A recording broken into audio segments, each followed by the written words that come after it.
ओ, कितनी क्यूट लगती हो छींक मारते हुए।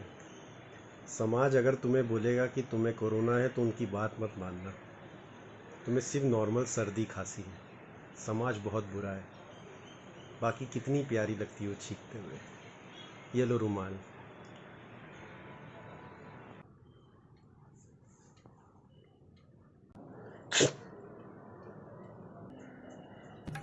अबे साले क्या किया? साले कोरोना का टाइम चल रहा है और ऐसी आम छींक मार रहा है। मास्क तो अच्छे से पूरा ओढ़ ना। शील्ड क्यों नहीं पहना तूने? पूरा मास्क और तेरे हैंड ग्लव्स का है।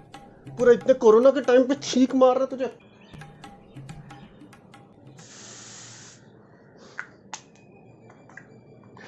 कोरोना दे देगा तू ही देगा मुझे कोरोना। हट।